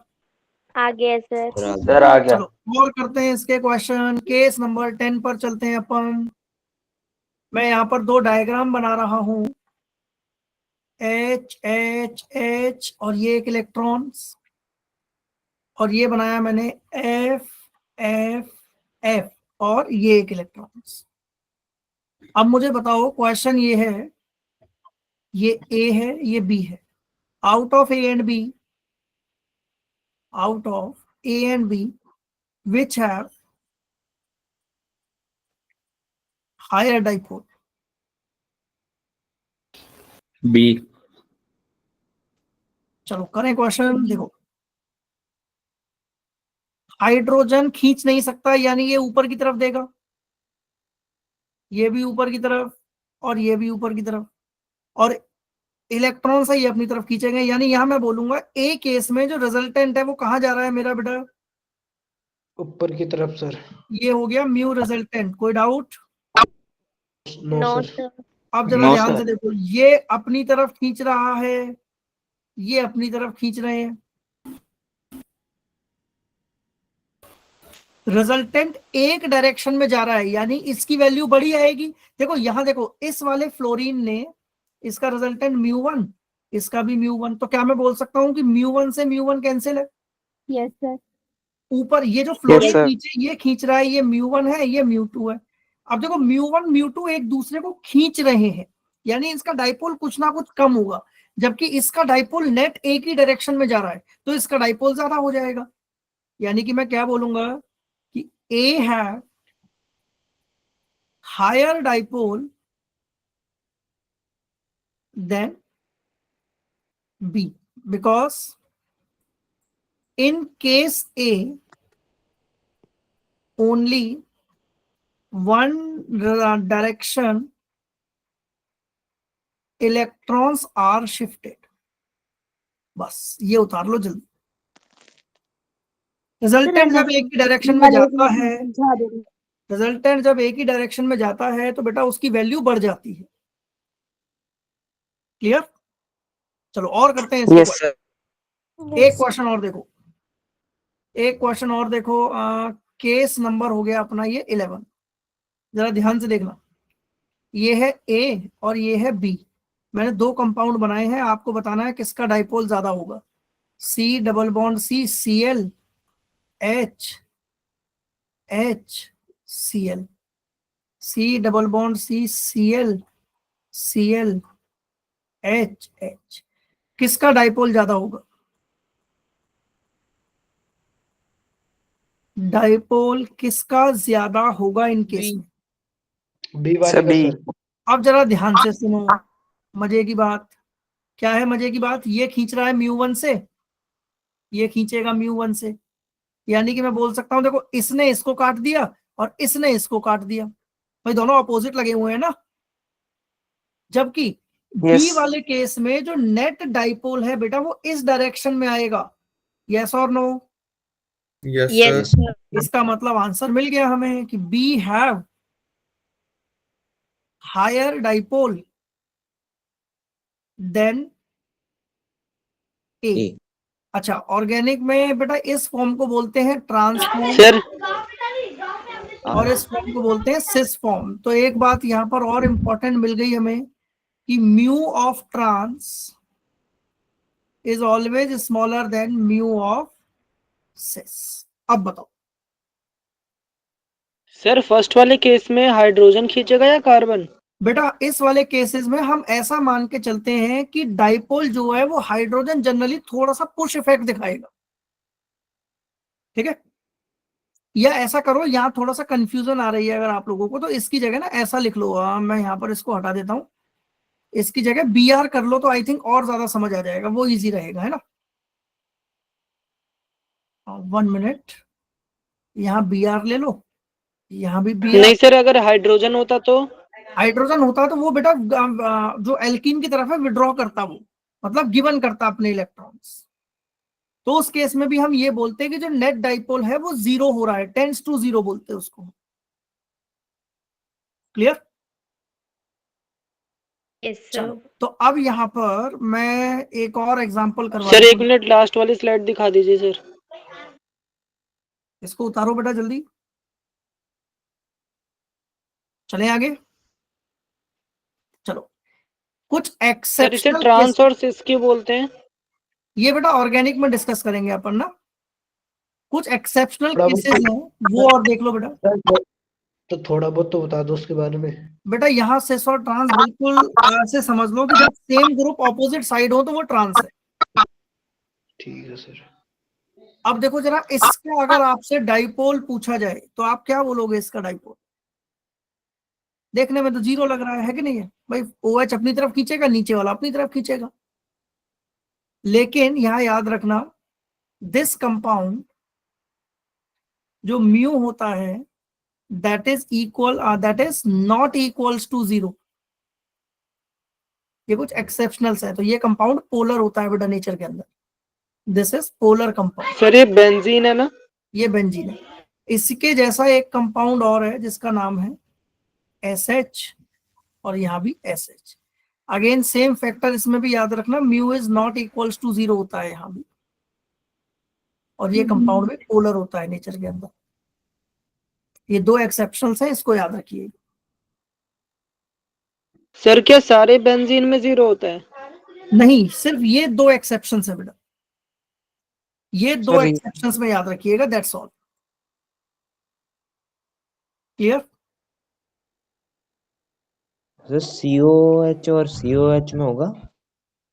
नहीं बेटा, COH में नहीं होता। सर क्यों नहीं होगा? बेटा COOH और COOH में हम ये मान के चलते हैं कि जो उनकी स्पेक्ट्रोस्कोपी होती है वो डाटा कहीं ना कहीं कुछ डाइपोल की वैल्यू दे के जाता है।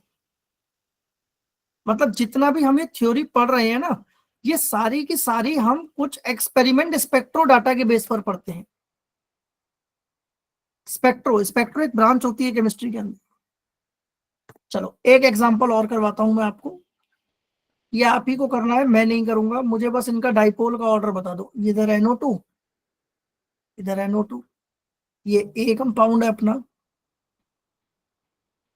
ये है कंपाउंड NO2 B, और एक ले लेते हैं NO2 और NO2, ये है कंपाउंड C। मुझे बस ऑर्डर बता दो, ऑर्डर ऑफ डाइपोल क्या होगा? ऑर्डर ऑफ डाइपोल, और इंक्रीजिंग ऑर्डर में लगाना है। चलो ऐसे अगर क्वेश्चन पेपर में दिख जाए तो किस तरीके से सॉल्व करेंगे वो देखो। अगर मैं आपसे इसका डायग्राम पूछूं तो आप इसका डायग्राम ऐसे ही तो बनाओगे। सर एक NO2 यहां लगाए और एक NO2 यहां लगाए, इसका डायग्राम पूछूं तो आप ऐसे बनाओगे, यस और नो? यस। और इसका लास्ट वाले का पूछूं तो इसका ऐसे बना दोगे आप। अब यहां पर ना मैं थीटा के बेस पे एंगल निकाल रहा हूं बेटा, देखना इसका थीटा कितना है 180, इसका थीटा कितना है 120, और इसका थीटा होगा कितना 60। और मैंने अभी आपको पीछे बताया था कि जो म्यू रिजल्टेंट होता है वो इनवर्सली प्रोपोर्शनल होता है थीटा के। तो इंक्रीजिंग ऑर्डर में लगाना है, यानी जिसका थीटा सबसे ज्यादा उसका म्यू रिजल्टेंट सबसे कम। यानी सबसे कम किसका है? सी का। सी के बाद बी, बी के बाद ए। ऐसे इन क्वेश्चंस को सॉल्व करोगे आप। सर एक बार रिपीट करना। बेटा ये जो अगर कभी सेम कंपाउंड वाले क्वेश्चंस आ जाएं जहां पर सेम कंपाउंड लगे हैं, जैसे मान लो मिथाइल मिथाइल लगाओ या NO2 लगाओ, NH2 लगाओ, तो उनके क्वेश्चंस हम थीटा के बेस पर निकालते हैं। Clear? Yes sir. Yes sir. तो यहां जाकर आपका डाइपोल खत्म होता है। मैं 2 क्वेश्चन आप लोगों को दे रहा हूं और आप लोग मुझे उसके आंसर बताएंगे। केस नंबर ये हो जाएगा हमारा, चलो केस हटा देते हैं, एग्जांपल कर देते हैं। ये आप लोगों का सेल्फ प्रैक्टिस के लिए। मुझे बताओ CS2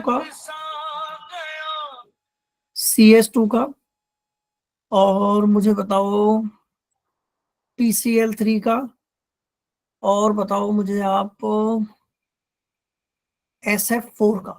ये 3 क्वेश्चन है और जल्दी से 1 मिनट का टाइम है आप लोगों के पास। Solve it fast. 3 क्वेश्चन है, तीनों के बारे में डाइपोल बताना है क्या होगा।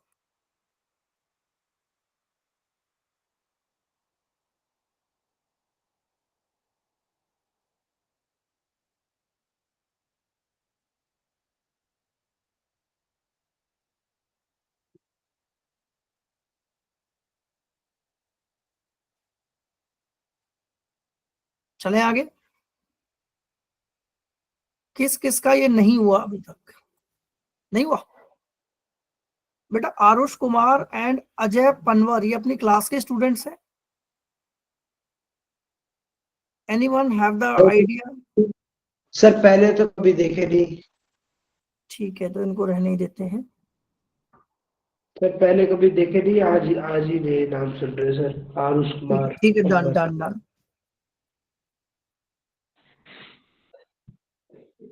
चलो तो बहुत सिंपल क्वेश्चंस हैं। पहले वाला क्वेश्चन अगर मैं आप लोगों से पूछता हूं तो पहले वाले क्वेश्चन में CS2 है, तो देखो जरा CS2 C double bond S, तो ये तो इसका म्यू क्या हो गया 0, यानी ये कंपाउंड कैसा हो गया नेचर में? Non polar. PCl3 का डायग्राम ये बनेगा, Cl ये लोन पेयर, तो इसके डाइपोल को इसका डाइपोल कैंसिल कर देगा और mu is not equals to 0 आ जाएगा, तो ये कंपाउंड हो जाएगा पोलर। और SF4 का जो डायग्राम बनता है, सल्फर 6 और 4 10, यानी ये बनेगा इसका डायग्राम यस 1 2 3 4 5 यहाँ lone pair F F F F. तो जरा ध्यान से देखना मैं क्या कर रहा हूं। मैंने इसके डाइपोल को, फ्लोरीन के डाइपोल को इससे कैंसिल कर दिया और इन दोनों का रिजल्टेंट कहीं यहाँ निकल के आएगा, लेकिन इसका जो रिजल्टेंट निकल के आ रहा है वो इसके इलेक्ट्रॉन को कैंसिल नहीं कर पाएगा, यानी इसका म्यू भी नॉट इक्वल्स टू 0 हो जाएगा। तो ये कंपाउंड भी नेचर में हो जाएगा polar. Got the point everyone? Yes sir. समझ आ रही है ये बातें, नहीं आ रही? Yes sir. किसको अभी भी समझ नहीं आई? किसको अभी भी समझ नहीं आई जल्दी बताओ। क्लियर है सबको? Yes sir. Yes sir. चले आगे, चले करें back bonding start. Yes sir. चलिए तो बैक बॉन्डिंग स्टार्ट करते हैं बेटा। नाउ कितने अच्छा मुझे बताओ, क्लास में आप लोग पढ़ने आ रहे हो तो आपको कौन पढ़ा रहा है? मैं ही पढ़ा रहा हूँ। नॉर्मल बॉन्ड बन रहा है यस सर। ये नॉर्मल बॉन्डिंग है। Yes sir. लेकिन अगर ऐसा हो कि आप लोग मुझे पढ़ा दो तो उसको बोलते हैं बैक बॉन्डिंग, यानी कि कोई मॉलिक्यूल, सेंट्रल मॉलिक्यूल अपने इलेक्ट्रॉन दे रहा है साइड एटम को, ये तो हमने सुना था, इसको बोल देते हैं बॉन्डिंग। लेकिन साइड एटम अपने इलेक्ट्रॉन देने लग जाए सेंट्रल एटम को तो उसको बोल देते हैं बैक बॉन्डिंग। तो जरा समझते हैं बैक बॉन्डिंग होता क्या है। देखो बैक बॉन्डिंग की डेफिनेशन पढ़ते हैं। सबसे पहले क्या कह रहा है कि back bonding generally take place when two bonded atoms in which one of the atom has vacant orbital and other having the lone pair of electron। जरा ध्यान से देखना मैं क्या कह रहा हूं। बैक बॉन्डिंग को बीबी बोल रहे हैं, ठीक है? बैक बॉन्डिंग मींस बीबी। बीबी की सिर्फ एक ही कंडीशन है कि क्या सर एक एम्प्टी ऑर्बिटल होना चाहिए, एम्प्टी ऑर्बिटल होना चाहिए, प्लस इसके साइड में जो भी एलिमेंट जुड़ा हुआ है, जो भी एलिमेंट इसके साइड में जुड़ा हुआ है वो नेचर में कैसा होना चाहिए? इलेक्ट्रॉन रिच होना चाहिए। बात समझ आ रही है? Yes sir. यानी कोई भी ऐसा मॉलिक्यूल जिस पे खाली ऑर्बिटल है लेकिन उसके बराबर वाला एलिमेंट जो है वो इलेक्ट्रॉन रिच है, तो वो अपने लोन पेयर क्या करेगा? खाली एटम को दे देगा। मेरी बात जरा ध्यान से सुनना। आपका एक फ्रेंड है और वो लंच नहीं लाया मान लीजिए, तो आप क्या करोगे? थोड़ा शेयरिंग करोगे उसके साथ अपने लंच की? Yes sir. This is called back bonding. जब एक का ऑर्बिटल बिल्कुल खाली था और दूसरे के पास इलेक्ट्रॉन रिच सिस्टम था। जरा ध्यान से समझेंगे इस पॉइंट को, देखना जरा एक बार। मैं इसको ना एक बार ऑर्बिटल डायग्राम से समझा देता हूं तो चीजें बहुत अच्छे से समझ आएंगी। देखो मैंने एक एग्जांपल लिया, ये एम्प्टी ऑर्बिटल है और इसका सिग्मा बॉन्ड के साथ जो एलिमेंट जुड़ा हुआ है इसके पास यहाँ इलेक्ट्रॉन बैठे हुए हैं। ध्यान से सुनो, कंडीशन में आपको वही लेके चल रहा हूं। ये क्या है? Empty orbital. इसके साइड वाला जो एलिमेंट है उसके पास क्या है? Electron rich. बेटा माइक ऑफ करो।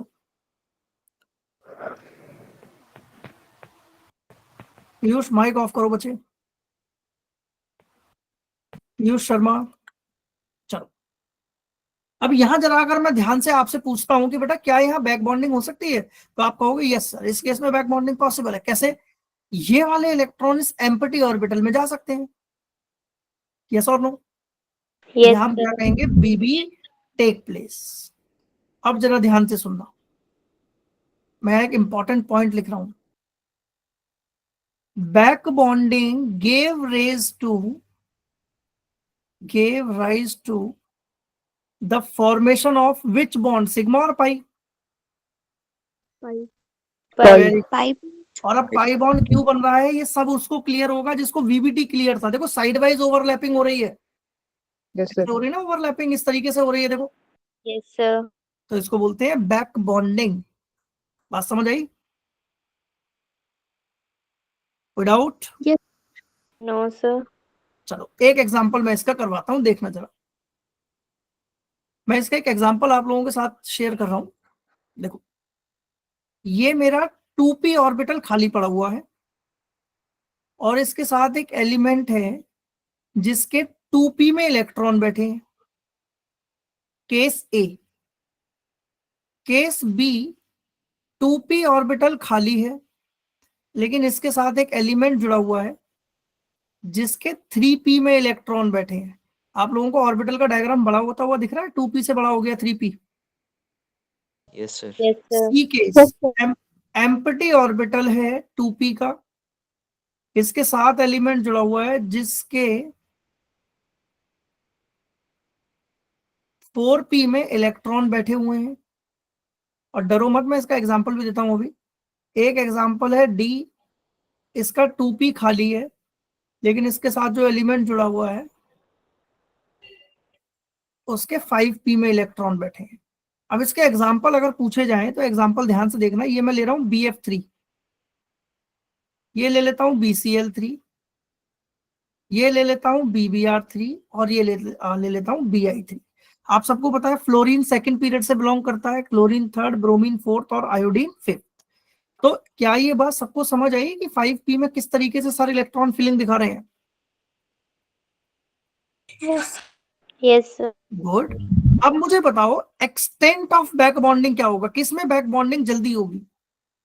BF3। अच्छा, इन चारों में अगर पूछा जाए कौन सबसे ज्यादा स्टेबल है तो आप क्या कहोगे? अब जरा ध्यान से BF3। ध्यान से सुनो। क्या मैं बोल सकता हूं कि ये वाले इलेक्ट्रॉन जल्दी माइग्रेट करेंगे? यस। क्यों? Yes sir. क्योंकि इनका एनर्जी लेवल सेम है, कोई एनर्जी सप्लाई नहीं करनी है आपको। ये माइग्रेट तो करेगा, लेकिन एनर्जी ज्यादा होने की वजह से आपको पहले इसको लोअर एनर्जी पे लेके आना पड़ेगा। अब ये और भी ज्यादा देर में माइग्रेट करेगा, देखो जरा, ये और देर में माइग्रेट करेगा बेचारा। और ये वाला ये और धीरे धीरे और धीरे धीरे धीरे धीरे धीरे धीरे माइग्रेट करेगा। तो सबसे जल्दी बैक बॉन्डिंग किस केस में हुई बेटा? 2p 2p। फिर उसके बाद हुई किसमें? 2p 3p। 2p 3p। फिर हुई 2p 4p और फिर 2p 5p। तो मुझे बताओ स्टेबिलिटी ऑर्डर क्या हो गया इनका? सर क्या मैं बोल सकता हूँ A is more stable than B than C than D? Yes sir. Yes sir. भाई बैक बॉन्डिंग ज्यादा, स्टेबिलिटी ज्यादा। क्लियर? Yes sir. चलो, इसी के बाद ना एक इसमें छोटा सा पॉइंट और है, वो और आप देख लेना जरा, इंपॉर्टेंट पॉइंट है। लुईस एसिड क्या होते हैं? लुईस एसिड बेटा, लुईस एसिड होते हैं which are give H plus ion. Electron deficient. और लुईस बेस क्या होते हैं? Electron rich. Which are electron rich. Electron rich. अब देखना जरा, मैं वही एग्जांपल लेके चल रहा हूं। मैंने लिया BF3, BCl3, BBr3 और BF3। अगर आपसे पूछा जाए लुईस एसिड स्ट्रेंथ लिखो, तो आप लिख सकते हो बेटा इसकी? Yes sir. सबसे ज्यादा डेफिशिएंसी किस केस में आई थी? BF3।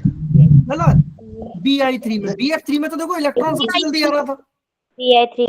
तो यानी ऑर्बिटल 2p का जो खाली है वो किस केस में है? BI3 में। यानी मैं क्या लिखूंगा? लुईस एसिड स्ट्रेंथ सबसे ज्यादा स्ट्रॉन्गर एसिड कौन है? BI3। देन कौन है? BBr3। BCl3। और सबसे वीकेस्ट, सबसे जो वीकेस्ट है वो है BF3। और ये कौन सा ऑर्डर लिखा है मैंने यहाँ पर? Decreasing order. Decreasing order. किसी को कोई डाउट है इसमें तो पूछो जल्दी। अच्छा, No, अब sir. यहाँ पर सर आप ना शॉर्टकट ट्रिक बताओ तो मजा आएगा। तो मैं इसकी एक शॉर्टकट ट्रिक भी आप लोगों को बता देता हूँ ताकि आप लोगों को कंफ्यूजन ना हो। यहाँ तक कोई डाउट है? No, sir. देखो जरा, अब इसकी एक शॉर्टकट ट्रिक देख लो, और शॉर्टकट ट्रिक से ही हमारा काम बनेगा। शॉर्टकट ट्रिक क्या कहती है, ध्यान से सुनना। बैक बॉन्डिंग अगर ज्यादा है तो लुईस एसिड स्ट्रेंथ क्या होगी? ज्यादा या कम? कम। ज्यादा। कम। जरा ध्यान से समझते हैं इस टॉपिक को, इस पॉइंट को। मैं कह रहा हूं बीबी ज्यादा हो रही है, यानी बैक बॉन्डिंग जल्दी इलेक्ट्रॉन आ रहे हैं, तो ऑर्बिटल खाली रहेंगे या भर जाएंगे?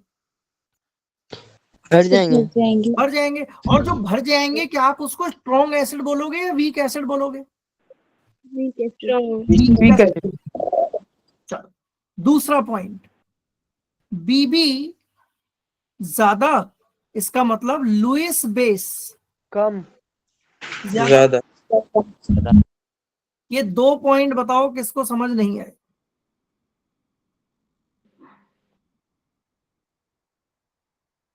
ये पहला पॉइंट, ये दूसरा पॉइंट। Any doubt? चलो, एक और मैं यहाँ पर इंपॉर्टेंट पॉइंट बता देता हूं आपको बेटा, कि अगर सेम ऑर्बिटल में एनर्जी ट्रांसफॉर्म हो रही है, इसका मतलब क्या है कि इफ सेम एनर्जी लेवल है तो बीबी ज्यादा होगी कम होगी? ज्यादा होगी। सेम एनर्जी Same लेवल रहेगी है, सर। देन बीबी ज्यादा या कम? ज्यादा सर। ज्यादा। बीबी इंक्रीजेस। भाई एनर्जी लेवल सेम है तो बीबी बढ़ जाएगी, एनर्जी लेवल अलग अलग हुआ तो बीबी कम हो जाएगी। एग्जांपल इसका देखो, मैं फिर रिपीट कर रहा हूँ, ये वाला एग्जांपल देखो, सबसे ज्यादा बीबी कहाँ हो रही है? Sir 2p। क्यों हो रही है? क्योंकि उसके अंदर आपका एनर्जी लेवल क्या है? सेम है। तो यहां तक किसको समझ नहीं आया, जल्दी बताओ। सबको क्लियर है? चलो, अब मैं यहाँ पर कुछ क्वेश्चन पूछना चाहूंगा कुछ पर्टिकुलर बच्चों से। बेटा आर्यांश अपनी क्लास का बच्चा है? Aryansh? Yes sir. Yes sir. Yes sir. अच्छा, चलो, यहाँ पर मैं कुछ क्वेश्चंस आप लोगों से पूछना चाहूंगा। आज की क्लास में मैंने क्या क्या पढ़ाया वो बताओ जी। Dipole moment. सबसे पहले हमने डाइपोल मूवमेंट पढ़ा। डाइपोल मूवमेंट, बेटा एक बच्चा अपने आप को अनम्यूट करो और मुझे बताओ डाइपोल मूवमेंट क्या था। कोई भी कर सकता है अपने आप को। सर डाइपोल मूवमेंट होता है creation of positive and negative, yes और नो? Yes sir. यानी कि डाइपोल मूवमेंट के लिए मैं सिंपल फॉर्मूला क्या लिख रहा हूं, mu resultant is directly proportional to cos theta and that is inversely proportional to theta. क्या ये पॉइंट क्लियर है? Yes sir. गुड। दूसरा पॉइंट हमने डाइपोल में क्या सीखा कि म्यू ऑफ ट्रांस वो हमेशा क्या होगा, कम होगा म्यू ऑफ सिस से। तीसरा पॉइंट क्या देखा हमने कि ये जो कंपाउंड है इसका डाइपोल कभी भी 0 नहीं होगा। अच्छा, और डाइपोल में क्या पढ़ा हमने? और क्या पढ़ा हमने डाइपोल में? कि डाइपोल एक वेक्टर क्वांटिटी है, यस और नो? Yes sir. अच्छा, इसके बाद क्या पढ़ा हमने? सर इसकी यूनिट भी पड़ी थी। ठीक है, यूनिट पढ़ी इसकी हमने, क्या थी बेटा? डिबाई या ESU। चलो, इसके बाद हम लोगों ने डिस्कस किया अपना अगला टॉपिक जिसका नाम था बैक बॉन्डिंग। बैक बॉन्डिंग में क्या पढ़ा हमने? एक एम्प्टी ऑर्बिटल होता है और एक very good. Electron rich. Back bonding में हमने पढ़ा कि ये जब भी पॉसिबल है जब एक ऑर्बिटल क्या हो, एम्प्टी हो, एम्प्टी ऑर्बिटल प्लस इसके साथ में कोई इलेक्ट्रॉन रिच एलिमेंट बैठा हो,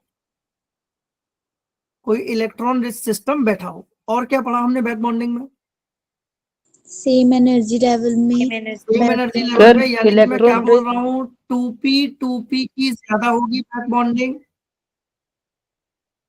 कुछ मेटल से रहेंगे हमेशा। इलेक्ट्रॉन रिच सिस्टम का मतलब होता है बेटा इलेक्ट्रॉन एक्सेस हो उसके पास। और क्या पढ़ा हमने बैक बॉन्डिंग में? Lewis acid and base. Very good. Back bonding is inversely proportional to Lewis acid. Without? No sir. अब एक लास्ट पॉइंट पर मैं आता हूं, जरा ये देखो, यहां पर हम लोगों ने एक फैक्टर लिखा हुआ है। पहला पॉइंट कि decrease in the bond length, क्या BF की बॉन्ड लेंथ बढ़ेगी या कम हो जाएगी? देखो जरा यहाँ पर, क्या BF3 की बॉन्ड लेंथ बढ़ रही थी या कम हो रही थी? डिक्रीज। डिक्रीज, वेल डन, बिल्कुल डिक्रीज हो रही है। क्यों? क्योंकि भैया 2p पास आ रहा है, पास आएगा तो बैक बॉन्डिंग होगी, और बैक बॉन्डिंग होगी तो बॉन्ड लेंथ क्या हो जाएगी? डिक्रीज हो जाएगी। तो पहला पॉइंट सबको क्लियर है बेटा? सर हमेशा।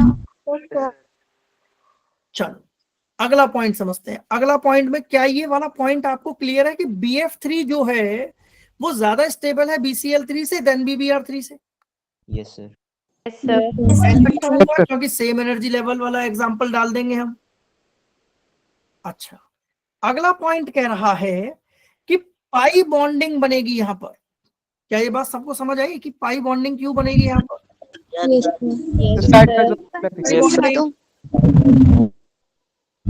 क्यों बनेगी पाई बॉन्डिंग?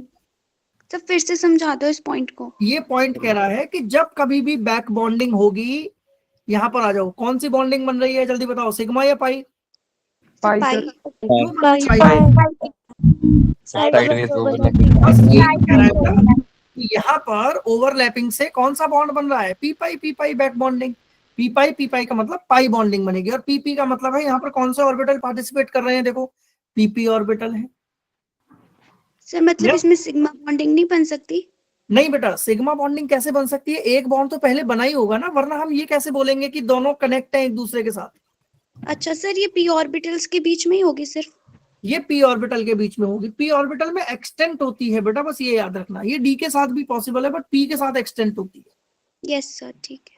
चलो अब ये लुईस वाला आप लोगों को क्लियर है? देखो बैक बॉन्डिंग p पाई का मतलब है बैक बॉन्डिंग, और बैक बॉन्डिंग ज्यादा यानी लुईस एसिड स्ट्रेंथ क्या हो जाएगी उसकी?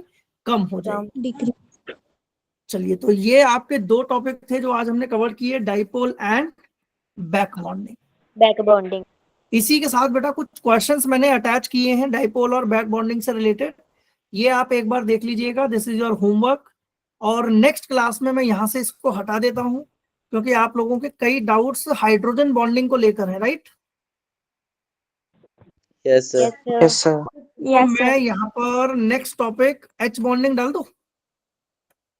Yes sir. Next topic H bonding cover करेंगे फिर हम, ठीक है?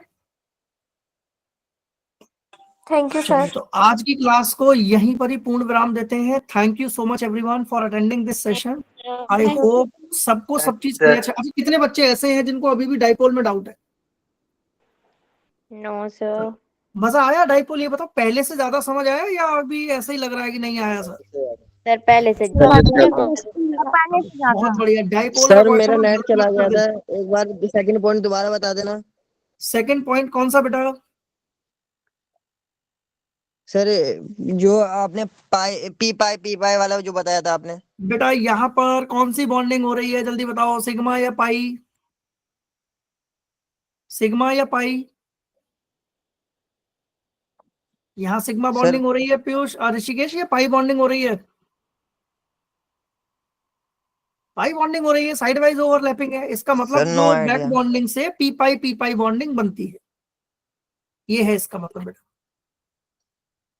चलिए, thank you so much everyone, thank you so much बेटा। बाकी के टॉपिक करेंगे नेक्स्ट क्लास में। Thank you sir. Thank you बेटा, thank you everyone, thank you so much.